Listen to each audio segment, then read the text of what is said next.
Assalamualaikum warahmatullahi wabarakatuh. Halo, berjumpa lagi dengan kami di channel Ya Allah Ya Karim Ya Malik Ya Kudus. Mudah-mudahan para pemirsa dari Sabang sampai Merauke, dari Pulau Miangas hingga Pulau Rote diberikan kemudahan serta kelancaran, dan yang sedang sakit mudah-mudahan segera disembuhkan, dan yang sedang terlilit hutang mudah-mudahan segera bisa melunasinya, karena Allah Maha Kaya di atas segala-galanya. Untuk kali ini saya akan sedikit memaparkan sebuah narasi dari buah doa atau karomah doa-doa Satrio Piningit dan Ratu Adil.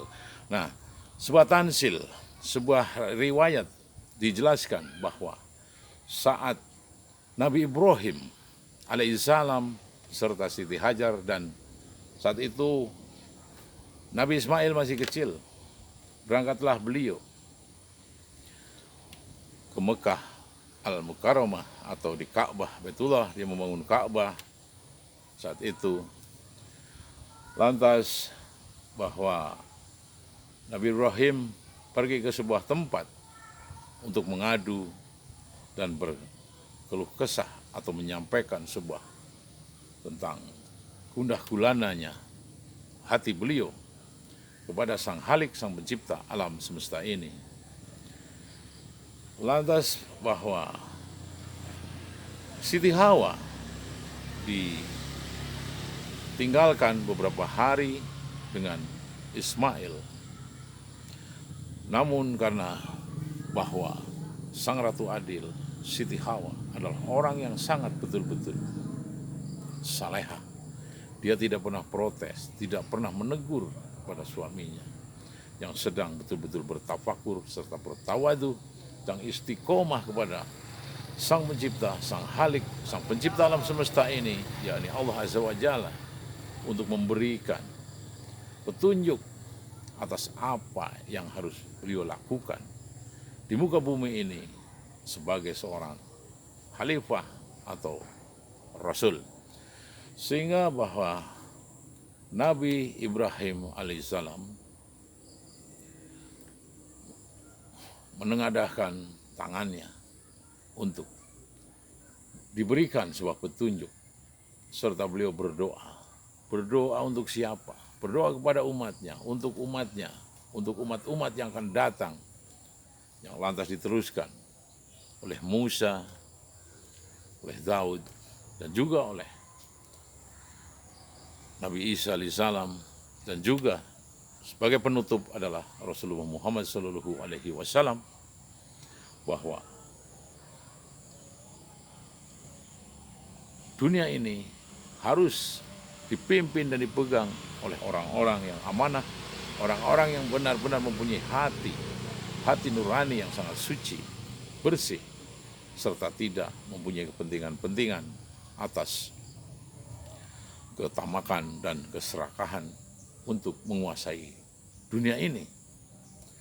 Sedangkan Siti Hajar saat itu betul-betul merasa resah, bukan resah tentang kepergiannya Ibrahim ke sebuah tempat untuk menyepi dan menyufi, serta untuk bertafakur serta meminta dan memohon kepada Allah Azza wa Jalla tentang kebaikan hidup dan kebenaran hidup yang sejatinya kebenaran di atas kebenaran itulah.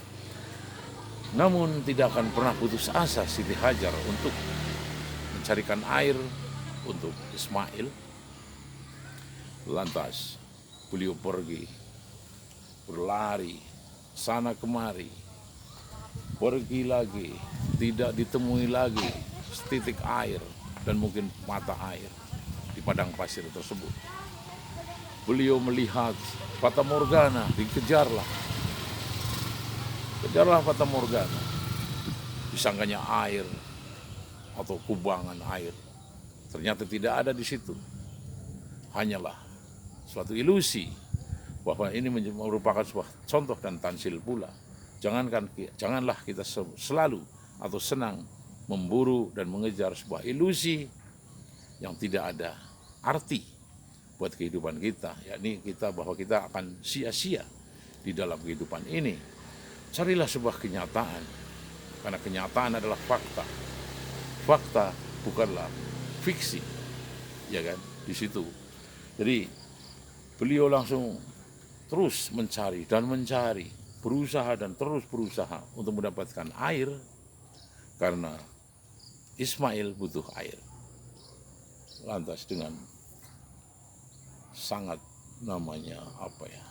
bukannya putus asa, sudah berserah diri dan berpasrah kepada Sang Halik, Sang Pencipta alam semesta ini. Setelah beliau, sudahlah pasrah semuanya, sudah dipasrahkan kepada Sang Halik, Sang Pencipta. Ternyata Allah Maha Besar di atas segala-galanya. Allahu Akbar, Allahu Akbar. Ternyata di bawah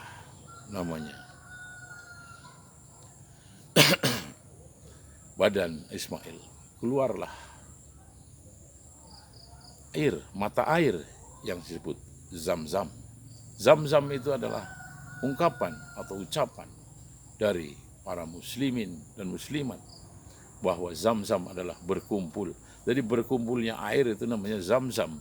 Nah, sehingga sampai hari ini pun bahwa Zam-Zam di Ka'bah, di Baitullah, di Mekah Al-Mukarramah masih kita bisa nikmati hingga akhir zaman. Semua muslimin dan muslimat seluruh dunia, miliaran manusia muslim pernah meminumnya. Luar biasa, sungguh. Inilah buah doa atau aromah dari doa-doa para Satrio Piningit dan Ratu Adil tersebut untuk kesejahteraan manusia. Lewat Ibrahim dan Siti Hajar lah kita bisa menikmati namanya ibadah haji dan juga mungkin ibadah umroh, serta bisa menikmati segarnya dari tetesan, butir-butir air dan mineral dari Zam-Zam tersebut yang mengandung sebuah mineral yang sangat luar biasa, yang tidak ada duanya di muka bumi ini. Itu karena karomah doa-doa daripada beliau-beliau itulah para manusia yang betul-betul diberikan keistimewaan dan diberikan namanya miracle dalam bahasa Inggris, keajaiban atau karomah-karomah, karena beliau adalah orang-orang pilihan, orang-orang yang patut kita contoh dan kita teladani dalam sekup kehidupan kita hingga akhir hayat kita pula. Seperti kita belajar dari ayah dan ibu hingga liang lahat. Inilah di sini karomah-karomah dari doa-doa para pendahulu kita, yakni dari mulai Nabi Adam alaihissalam, Nabi Ibrahim, Nabi Musa, Nabi Isa, bahkan Nabi akhirul zaman, Nabi yang terakhir yaitu Nabi Muhammad Shallallahu Alaihi Wasallam. Sehingga kehidupan dunia akan damai dan tentram. Hanya itu, hanya kita mencari kedamaian, mencari sebuah namanya duniawi. Kita tidak akan ada puasnya seperti kita minum air laut yang terus semakin haus. Nah, sehingga kita patut untuk menteladani, sehingga diturunkan pula 4 kitab, Zabur, Taurat, Injil, dan Al-Quran. Semuanya adalah sebuah contoh, dan semuanya adalah acuan kita, pedoman kita untuk kita berkehidupan dan kehidupan yang sejatinya kehidupan. Inilah semua yang ada di Mekah Al-Mukarramah adalah buah doa dan karomah dari doa-doa para Satrio Piningit dan Ratu Adil terdahulu. Sehingga kita bisa menikmatinya, sehingga kita mendapat satu patokan, satu acuan, satu metode, satu pedoman untuk hidup kepada rel yang lurus, yaitu hidup kepada Sang Pencipta alam semesta ini, yakni Allah Azza wa Jalla. Mungkin cukup sekian dan terima kasih. Hum sikum wa nafsi bidakullah. Wassalamualaikum warahmatullahi wabarakatuh.